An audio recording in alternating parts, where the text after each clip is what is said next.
Craig. Army Colonel coming out. All right, calm down, everyone. Army General. I can yell too. All right, the Village of Hainesville Committee of the Whole meeting will now come to order on Tuesday, May 24th, 2016 at 7:45 p.m. Please call the roll. Mayor Linda Soto. Still here. Trustees Darnowski. Here. Georgianne Duberstein. Here. Barrett still absent. Hein. Here. Daly. Here. And George Duberstein. Here. Motion for approval of agenda. So moved. Second. All in favor? Aye. Opposed? Motion carries. Motion for omnibus. So moved. Second. Roll call. Trustees Darnowski. Aye. Georgianne Duberstein. Aye. Hein. Aye. Daly. Aye. And George Duberstein. Aye. Motion carried. Okay, at this time, I'm going to turn the floor over in a moment to our planner, Al Maiden. We have talked with Al in recent months regarding the need for economic development, which I guess every municipality is crying about and would like to see more of. But we've been hard pressed here in Hainesville. We are coming out of a down economy and things are getting a little better slowly. We've had some interest in different properties. But in recent years, we've had properties looked at and we always seem to lose them to neighboring communities for one reason or another. And so I had a long talk with Al, particularly after attending the IML conference and hearing them talking about different types of incentives, hybrid TIFs, and I had Al do an education session with each of the trustees one-on-one to talk about possible options. I also have been in contact and have met with most of the taxing bodies that serve Hainesville. Those that I haven't been able to meet with, I do have appointments to meet with. And so they're aware of the topic that Hainesville is exploring, because any efforts that we take or move forward with, we want to work in cooperation with our taxing bodies and not have them be surprised on anything. We want them involved in part of the process. So with that, Al, I'm giving you the floor. Thank you. You have a very short person or someone with a bad back. As the mayor indicated, we've been discussing this briefly in the past, and the issue about the extension of Hainesville Road south of Route 120 is one of the economic development considerations we've been talking about. We've also talked about the development that occurred on the east side of northeast corner of Route 120 and Hainesville Road, the Walgreens property, and how it was very essential that we had access not only from Route 120 but also for Hainesville Road. And in talking to some of the potential developers, realtors, marketing individuals for property in the area, if we can do the same thing and get an access to go on the west side of Hainesville Road and go over to the area that's already zoned commercial along Route 134, that will be a very beneficial opportunity for economic development. When we met with some of those individuals, they said, "Oh, that's great. When are you going to build it? And when can we plan on taking advantage of this?" And that's when we started discussing that really the village is not in the position to provide those type of incentives at this time. And we started looking at some of the options. As the mayor mentioned, the option about hybrid TIF district, tax increment financing district. Our office has worked on TIF districts recently, hybrid TIF districts with the Village of Wakanda that's been adopted, and with the Village of Green Oaks that's been adopted. And what we have for the hybrid approach is that the typical approach with the tax increment financing is individual villages will go out with bonds and borrow money to make some of these improvements. The hybrids that we have recommended are a pay-as-you-go program. You have a developer come forward, they indicate that yes, they may be willing to work together for things such as the road extension, for North Avenue, west of Hainesville Road.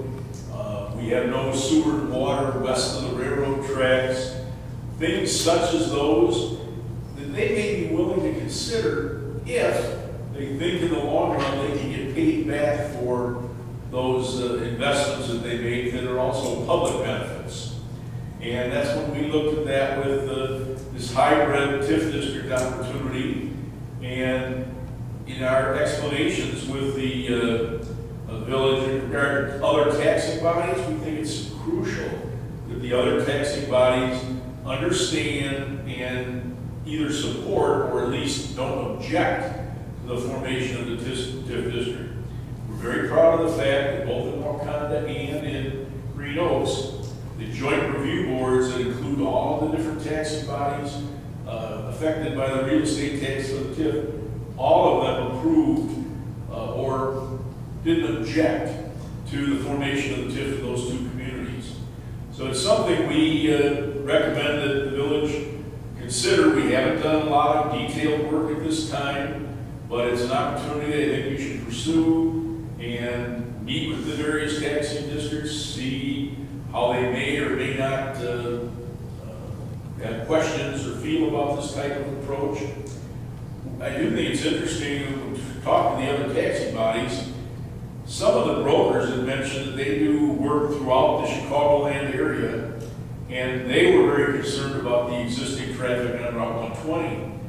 They were actually projecting that you may actually have less development in the future if you don't do something, because when their leases are up, Walgreens or anybody else in those areas, they may not want to renew if the traffic continues to be the situation you have now along Route 120. If we could find some type of, even if it's an interim solution with Route 120 bypass or Route 53, where we can have a road run underneath the railroad tracks for Hainesville Road extension, and then possibly have connector roads going to the west, back to Route 120. That will help, because now when you have the trains stopping with the freight trains in the area, you would have the ability to at least move through that area without being blocked with the trains. Not only helps the general traffic, it helps with police and fire circulation. And then the possibility of extending that road over to Allegheny Road, so that individuals coming up from the north on Allegheny Road that may want to go through the intersection at Route 120 Hainesville Road, but they may want to go north.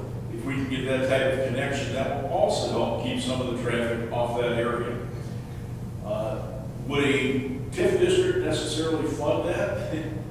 I'm afraid the costs, we were involved watching what happened with the underpass for Rollins Road at 83. And again, that was on the comprehensive plan 15 years before they ever got started on it. So they are long-range plans. There's no way that the revenues generated from the TIF district would pay for that type of improvement.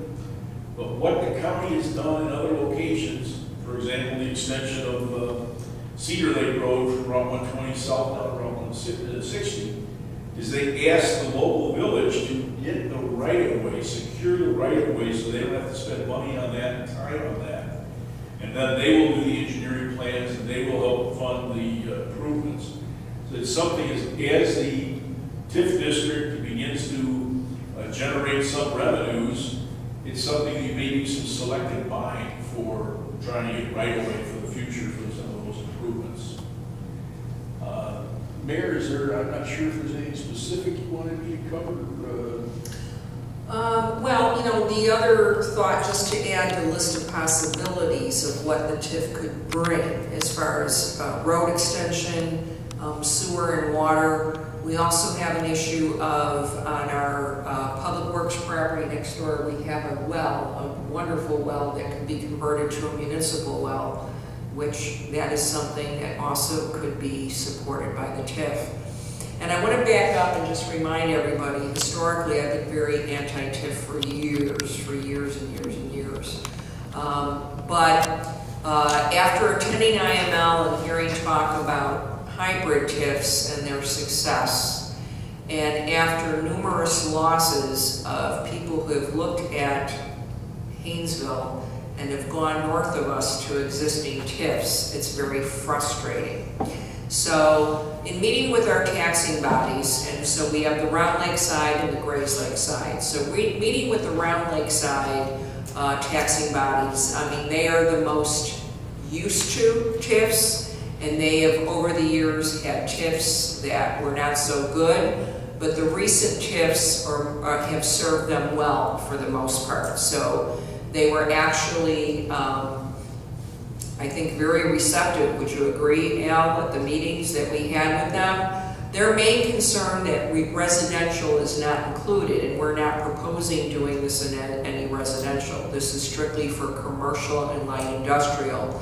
The other thing that we felt, and they had no argument, they were in agreement. If you look at our comprehensive plan and the areas, we said we can do something like this, or the next 10 years, you're probably not going to see much of anything happen, to be honest, because we are surrounded by properties that already have sewer and water.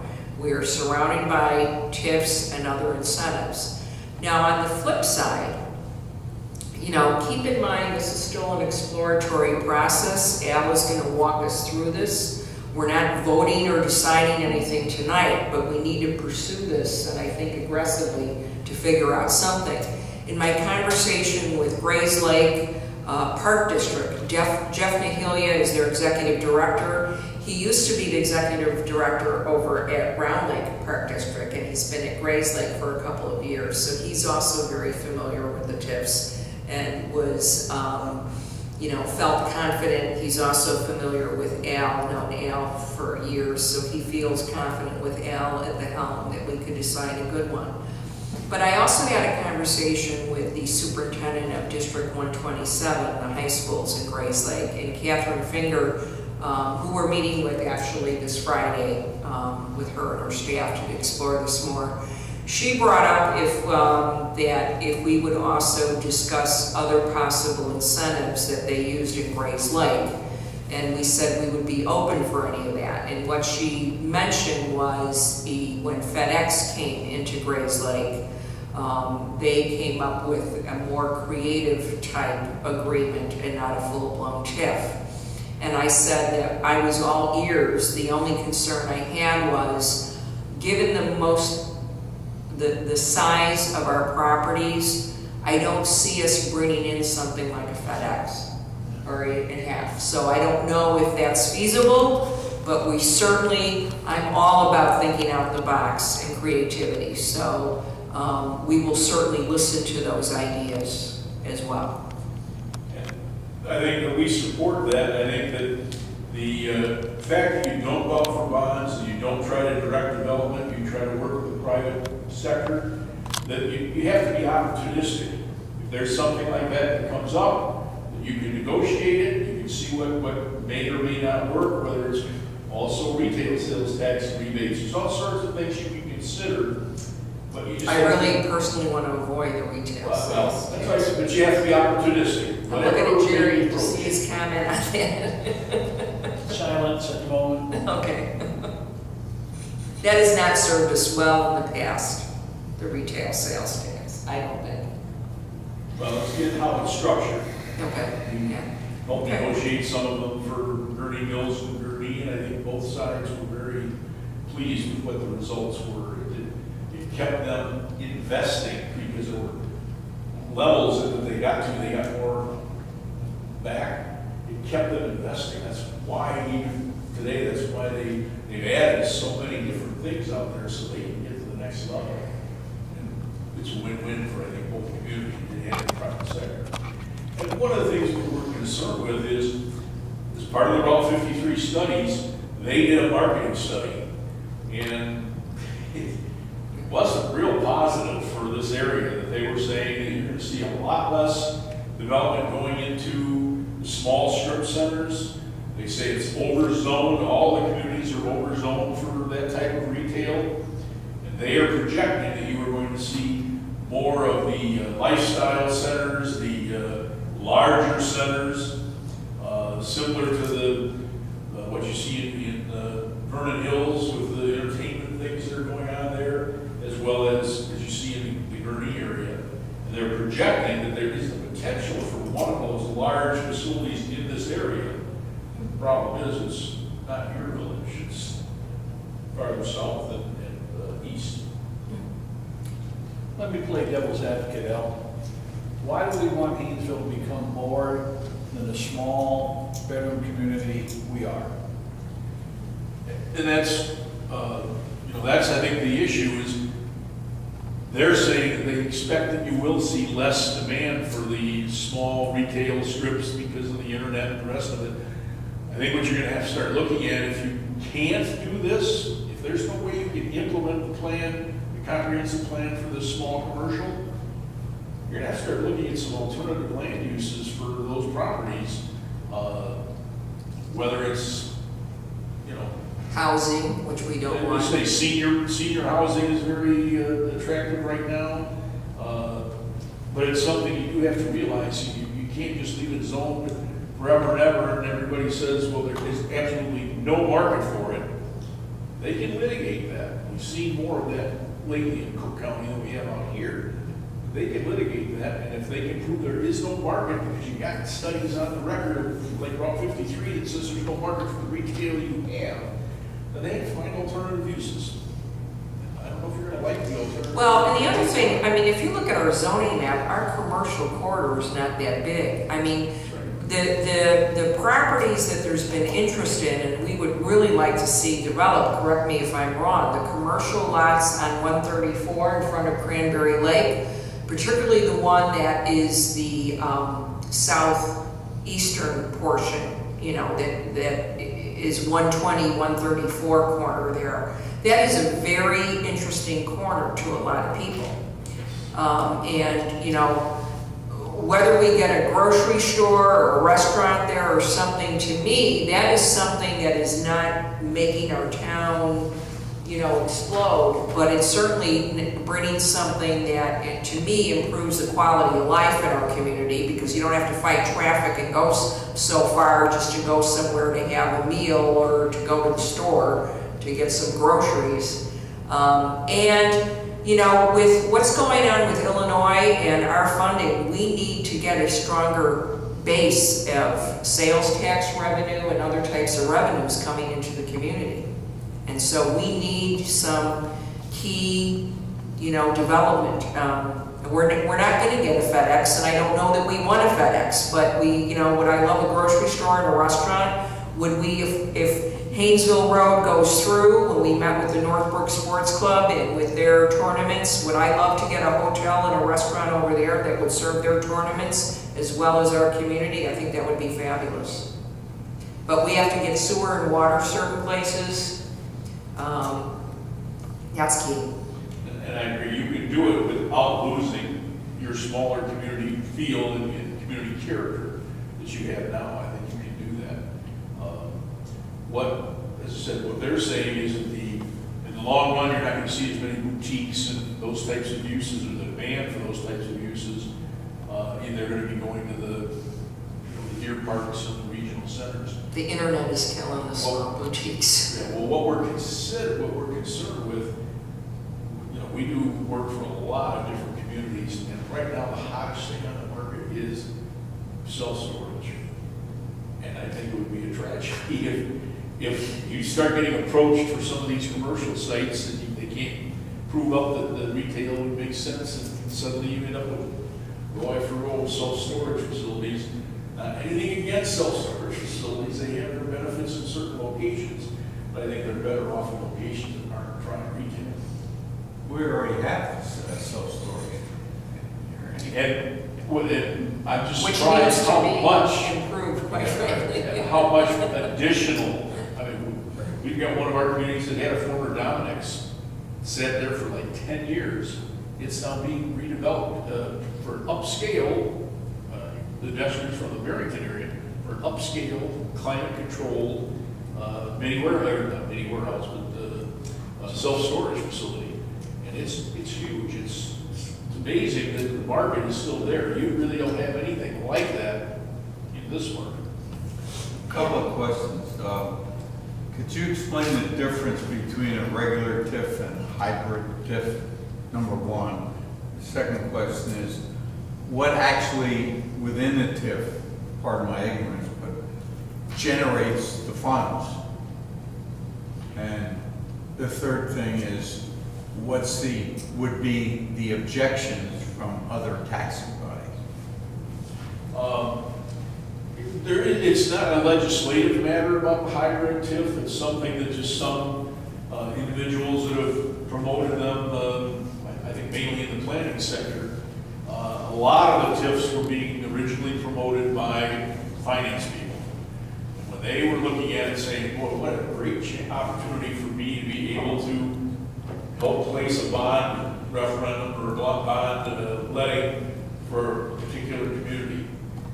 And it sort of resulted in the normal approach for TIFs.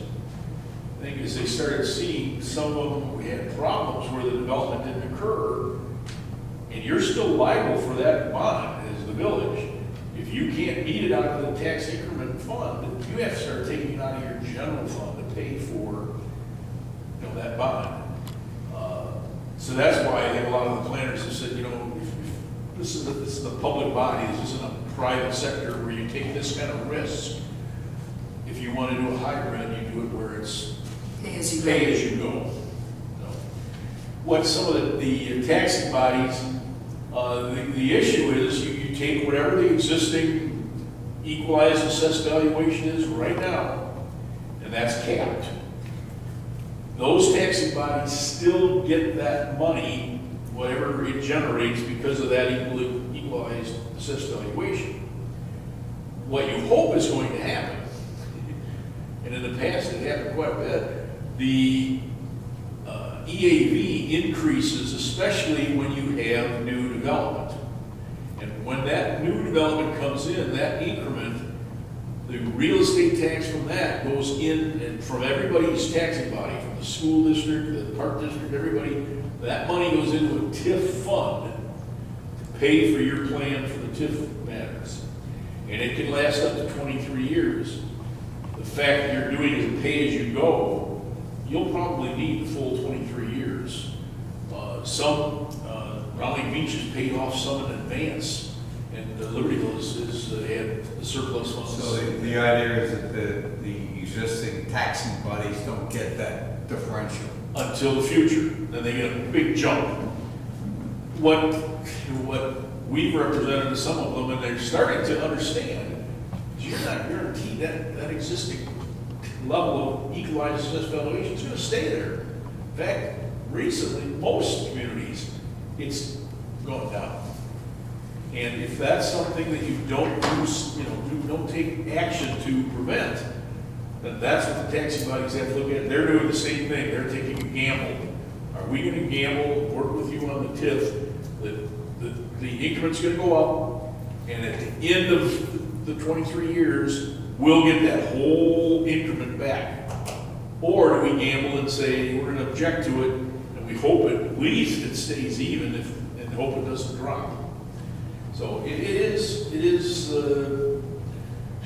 strange times. When they were doing these TIFs first in the 70s, 80s, 90s, nobody even thought of the fact that the EAV may drop. When they had the Great Recession that we've gone through, that most people have experienced in any development period recently, it opened some people's eyes that they needed a hybrid plan, and the taxing bodies needed to consider in the long run maybe we're better off counting on an increased TIF, an increased tax increment in the future. Thank you. Al, I know this is way in the future, but I just want to understand, when they say that the municipality should deal with the right-of-ways, what does that actually mean that we would have to do? Well, I look at it as it's opportunistic. If somebody's looking at selling their property, you may want to talk to them in advance and say, well, we need this, corridor for a future roadway. You do have the right to do condemnation, but I usually find it ends up the attorneys make more money on the foundation than the private sector or the municipality. So it's something you may want to come up with, we can record a center line and say, here's what we want for this extension of Hainesville Road, and the fact that it's gonna go in both east-west direction. And if anyone sells their property, they have to come talk to you first, because we get this recorded center line. If you don't do anything about it within 1 year from the time they want to develop, then they have every right to go right ahead and do whatever they want, just ignore your plans for the right of way. Thank you.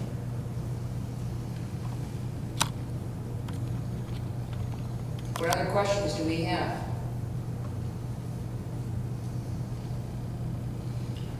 So where do we go from here? What's the next step? I would suggest we meet with a few more of the taxing bodies, make sure,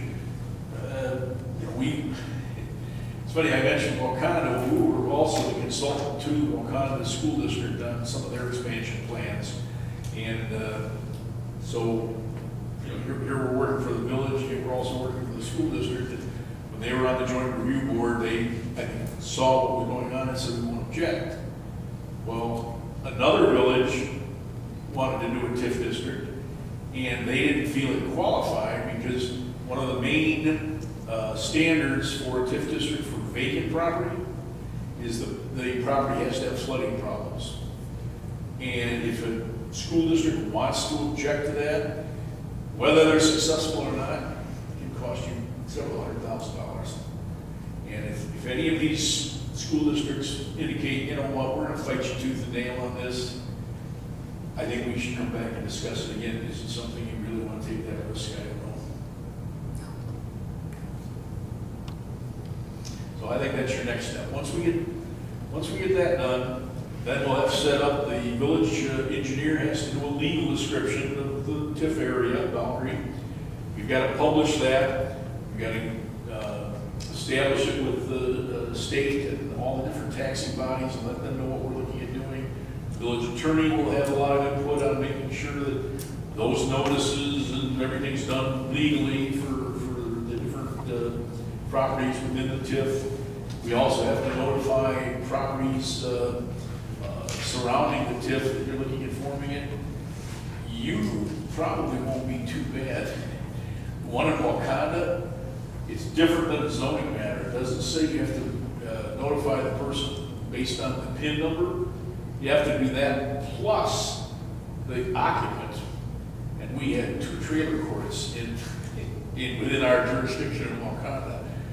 It was a huge undertaking to try to get all the tenants of those, a lot of them renters and stuff. They didn't even have all the information.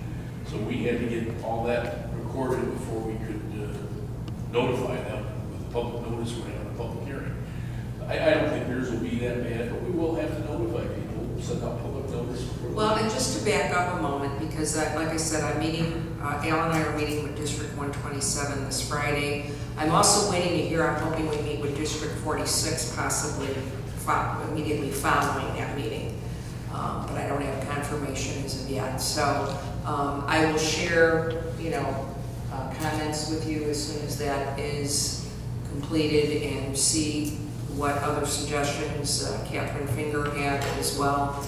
And at the June meeting, then we can discuss that. In some ways, you're blessed that there's not that much area in any one particular district. Otherwise, you're not so blessed because it's basically split right down the middle of Hainesville Road. So you've got a bunch over on the Round Lake side, a bunch over on the Graves Lake side, but you have to look at each of those taxing bodies. This will probably be the largest joint review board that we've dealt with because of all these different taxing bodies. But in some ways, it's a benefit to the fact that there's not a lot of property Well, in any one district that's going to be impacted. Would you, if we went the TIF route, would you have one TIF or 2 TIFs? Would you divide it? You do one. You do one. You're Okay. only supposed to, you get the money from the area that's in the TIF. You're only supposed to spend that tax increment money within the area of the TIF. So let's say we did 2, and it was suddenly very, very successful on one side, not so successful on the other, and we want to get Hainesville Road extended both ways. Gotcha. We're gonna have problems with the expenditures. I mean, you could, there are ways around it, but again, No, it'd be one, you know, I've talked to your village attorney, we want to try to keep this as simple as we can. right. Not make it, a huge legal matter. So I think this would be a simpler method, just make one large. Now, this also, besides getting vacant land developed, Yes. this also gives an opportunity for people to enhance and renovate their properties, correct? Yes, absolutely. I mean, some of them, whether it's a total renovation or whether you can do, Zion has been pretty successful with this facade improvement program. It's, they don't necessarily, Sheridan Road, they don't necessarily, tear down the building. Facade improvement. Yeah, just the, if someone says, you know what, I want to put some new signage, I want to put a new front on my building, it's going to cost me Like they've done in other $1,000. downtown areas. Can you help me? And with the TIF funds, you can provide some support, you don't pay for it 100%, but you can pay a percentage to encourage them to do facade improvements.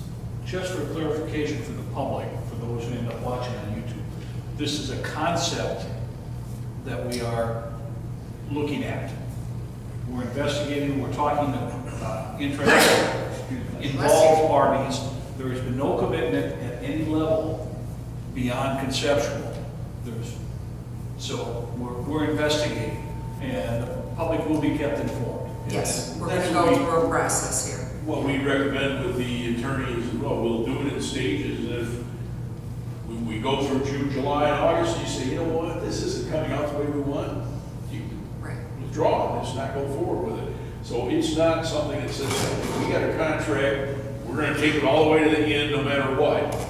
We'll be doing it on a monthly. You start building it. Yeah. If we decide, if we are still, after we meet with the taxing bodies and complete that and get their feedback, decide to move forward, we're starting a process and you're starting to build it. And if you don't like the way it's coming together, you can stop or change course. I made my comments because of my experience with school referendums. When the word gets mentioned, all of a sudden, everybody knows everything, and it's gonna cost everybody a ton of money, and there's nothing good about it. We are trying to do this in a logical manner, talk to the people involved and keep the parties, all in the residents informed. So there's no surprises, but there's no rumors out there. You know, it's no secret that Rollins Road has a lot of development, and those are all TIF districts. And so, I have had a number of those businesses that wound up on Rollins Road that lived in Hainesville. And, there's other TIFs and other issues coming up in other municipalities out west and various places. So the competition is going to increase. And I'm not saying this to put pressure on anyone, that's not my intent. But we've had recent interest in that property again that I mentioned earlier at 120, 134. The first question that everybody asks that's looking at the property is, what incentives are you offering? Well, it's a different game.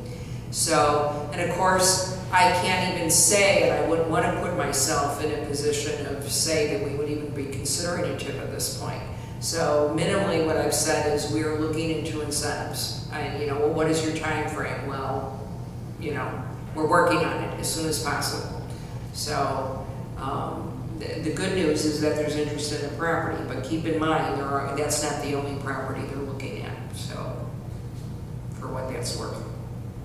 So have we taken this as far as we can go tonight, or is there any other questions?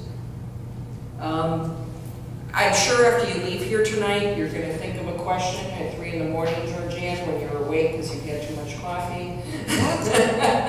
Who can I call tonight? George. We don't even know what you call it. Don't call me and send me an email, and I'll be happy to follow up with Al to get you additional answers or come back with that information at the next meeting. So at this point, I'll ask if there's any other priority reports from the liaisons. I have one. Yes. I'll make it real quick. During the last board meeting, we talked about getting some sort of tiny report about the Facebook page, and while it's not the tiniest in the world, I can explain just a couple of things I wanted to point out. This is over the past month. We have gotten 10 additional people like or follow our page. But the thing that really is interesting to me and what should be to us as a board is the reach number. The reach number is actually 500 people reached based on our posts. Now, if anybody who has Facebook shares something, or likes it, and it shows up in your feed that Linda liked this page on the Village of Hainesville, and it's seen by other people who may not be fans of our page, that's what that number is. So, and it's broken down by the post on the bottom there. So you can see something that was heavily shared was the information about the identity theft, where it was shared, it was reached by 218 people saw our post about it. Cool. And also things like the blood drive got a lot of interest. Maybe not as many people donating as they would have liked, but we definitely got a lot of interest in it. And you'll also notice that the posts that get the highest views and reach for us are the ones that are posted at 8, 9 o'clock at night. So I can actually time them so that, because that's when everybody's on Facebook apparently. And that's when they're checking their page. So I can actually set it to post at a specific time. Awesome. So that we can get the most bang for our buck with our posts. It's not hard, it's really easy to do, and I enjoy doing it, and it's been a lot of fun. And so I think this is definitely awesome. a lot of value in it. Yeah, for as new as it is, I think this is really encouraging. Yeah, and for us to increase our followers by 100%, which is 10. But it sounds better.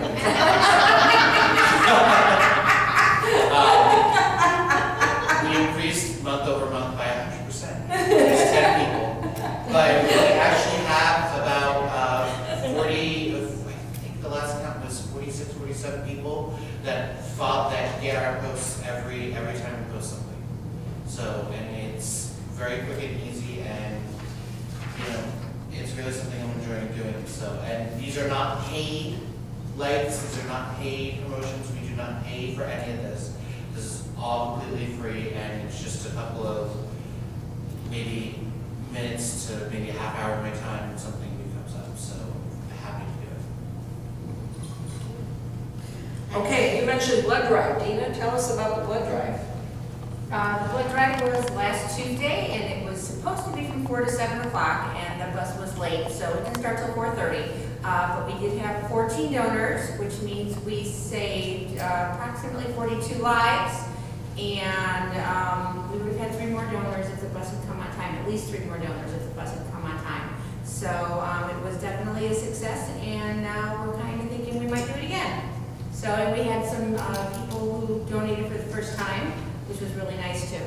So I think it was. And the bus was very cool. The bus was really big. Yeah, it was really I nice. want one for the village. Only if you can get the seats. Yeah, right. So we can drive so we can dance. Does it come with a clock? It was good. So thank you to everybody who came out. All right, thank you. I've got a report. Okay. The progress report from Native Restoration Services, they'll be beginning the work according to our schedule of things to do this. Stewardship, yeah. The stewardship. And I asked them to give me an update on the shrubs and trees and how they're doing. And there are 10 that are healthy and looking great. There are 7 that are healthy and looking okay.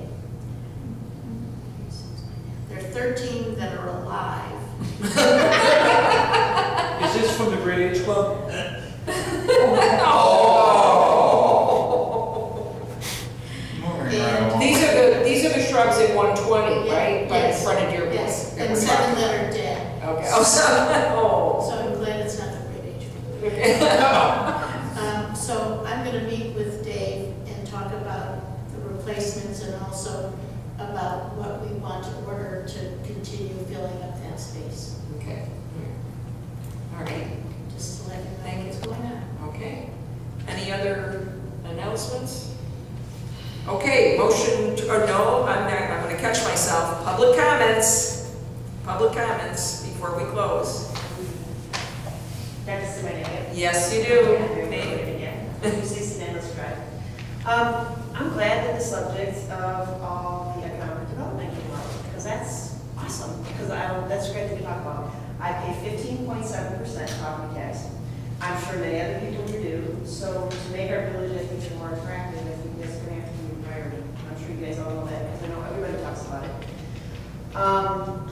I think with the development on Washington, I know a lot of people are not planning on driving down 120 anymore, because it's such a hassle to have the train stop you, because the train stops, literally stops. So I know that that makes it very unattractive to travel on 120.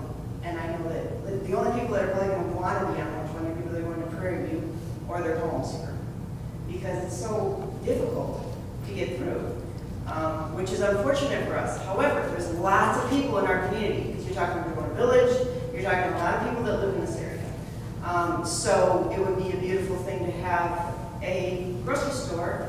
So because either going down Washington or going down Hainesville Road to go all the way to the Jewel in Round Lake is a hassle. The other way is 120 if you're taking that route, and again, you're going to get stopped by the train to go that way. So to have something convenient here would be phenomenal. I'm sure people would greatly appreciate that. Other opportunities would be if you do go on the other side of Hainesville Road, since we have a very nice opportunity here, we have a very prestigious gun club. One thing sorely lacking in our community is any place for people to have a beautiful wedding. There's nothing here anymore. Cuneo's gone. Country Squire's gone. There is nothing in this area that if you guys think about where do you go get married, there's just nothing around anymore. And if you're talking about having a facility where you would have a hotel, and then ultimately someplace where people would get married, that would be very nice. I mean, and like I said, it's a nice area over there. It's beautiful. So I think that would be something that we could do. Anyway, on the issue though of tiffing, the only thing that makes me nervous about that is that Round Lake's had its struggles with tiffing, because once it's over, then people like Walmart decide, well, then we're done and we leave. And then they leave a big ugly building. And I know that Round Lake had to buy that building and then at that point get mired in to actually buy that property.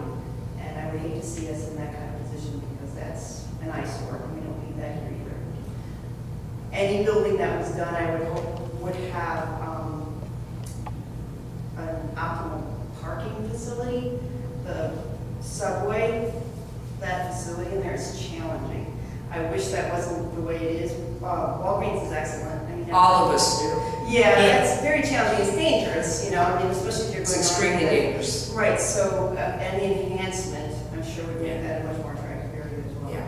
But, so when you're thinking about tips, they make me just a little nervous, just because I know that that can be a short-term thing that you can gain from, but then if somebody says, well, I don't want to be here anymore, then they're gone. And then I'm left with the activity. That's all I have to say. Thank you. Thank you for your input.